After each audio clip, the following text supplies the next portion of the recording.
തമിഴ്നാട്ടിൽ സിനിമയും രാഷ്ട്രീയവും പണ്ടേ ഒരുമിച്ചാണ് സഞ്ചരിക്കുന്നത്. എന്നാൽ ഒരു സൂപ്പർ താരത്തിന്റെ രാഷ്ട്രീയ ഭാവി തകർക്കാൻ അയാളുടെ തന്നെ തട്ടകമായ സിനിമയെ എതിരാളികൾ ആയുധമാക്കിയാലോ? അത്തരമൊരു രാഷ്ട്രീയ തിരക്കഥയാണ് ഇപ്പോൾ അയൽ സംസ്ഥാനത്ത് ചൂടേറിയ ചർച്ചയാകുന്നത്. ഏപ്രിൽ 23-ന് തമിഴ്നാട് നിയമസഭാ തെരഞ്ഞെടുപ്പ് നടക്കാനിരിക്കെ ദളപതി വിജയ്ക്കും അദ്ദേഹത്തിന്റെ പാർട്ടിയായ തമിഴക വെട്രി കഴകത്തിനും വലിയ തലവേദന സൃഷ്ടിച്ചിരിക്കുകയാണ് TN 2026 എന്ന പുതിയ ചിത്രം. ഉമാപതി എസ് രാമയ്യ സംവിധാനം ചെയ്യുന്ന ഈ പൊളിറ്റിക്കൽ സറ്റയർ ചിത്രത്തിന്റെ ടീസർ കഴിഞ്ഞ ദിവസമാണ് പുറത്തു വന്നത്. അഭിനയം നിർത്തി രാഷ്ട്രീയത്തിൽ ഇറങ്ങുന്ന ഒരു സൂപ്പർ താരമാണ് ചിത്രത്തിലെ നായകൻ. വിഷ്വലുകളും ഡയലോഗുകളും എന്തിനേറെ ചിത്രത്തിൽ കാണിക്കുന്ന രാഷ്ട്രീയ പാർട്ടിയുടെ പതാക വരെ വിജയിയെയും അദ്ദേഹത്തിന്റെ പാർട്ടിയെയും കൃത്യമായി ലക്ഷ്യമിട്ടിട്ടുള്ളതാണെന്നാണ് ആരാധകരുടെ പരാതി.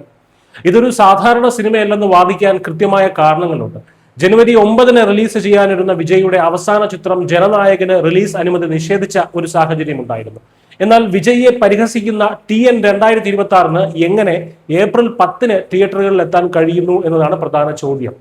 ഇലക്ഷന് മുമ്പ് വിജയ്ക്കെതിരെയുള്ള DMK സർക്കാരിന്റെ മറ്റൊരു രാഷ്ട്രീയ നീക്കമാണിതെന്നാണ് വിമർശനം.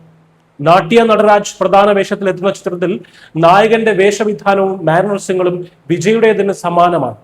CBI ചോദ്യം ചെയ്യലിന് ശേഷം കോടതിയിൽ നിന്ന് പുറത്തുവന്ന പ്രവർത്തകരെ അഭിവാദ്യം ചെയ്യുന്ന നായകന്റെ രംഗമടക്കം വിജയുടെ ജീവിതത്തിലെ യഥാർത്ഥ സംഭവങ്ങളെ പരോക്ഷമായി പരിഹസിക്കുന്നതാണ് ഈ ടീസറിലുള്ളത്. നിലവിൽ നിരവധി പ്രതിസന്ധികളിലൂടെയാണ് വിജയ് കടന്നു പോകുന്നത്. കരൂർ ദുരന്തം, തമിഴിലെ ഒരു മുൻനിര നായികയുമായുള്ള അവിഹിത ബന്ധം ആരോപിച്ച് ഭാര്യ നൽകിയ വിവാഹമോചന ഹർജി തുടങ്ങിയ വലിയ വിവാദങ്ങൾക്ക് പിന്നാലെയാണ് ഇരുട്ടടി പോലെ ഈ സിനിമയുടെ കടന്നുവരവ്. തമിഴ്നാട് നിയമസഭാ തെരഞ്ഞെടുപ്പിൽ 2 മണ്ഡലങ്ങളിലാണ് വിജയ് ജനവിധി തേടുന്നത്. അതിനാൽ തന്നെ ചിത്രത്തിന്റെ റിലീസ് മാറ്റിവെക്കണമെന്ന ആവശ്യം ഇതിനോടകം ശക്തമായി കഴിഞ്ഞു. കണ്ണൻ രവി ഗ്രൂപ്പാണ് ഈ ചിത്രം നിർമ്മിക്കുന്നത്. TN 2026 വെറുമൊരു പൊളിറ്റിക്കൽ സറ്റയർ ആണോ, അതോ തെരഞ്ഞെടുപ്പ് ഗോതയിൽ വിജയുടെ വോട്ട് പെട്ടിയിൽ അവസാന ആണിയടിക്കാൻ ഭരണപക്ഷം തയ്യാറാക്കിയ മാസ്റ്റർ പ്ലാൻ ആണോ?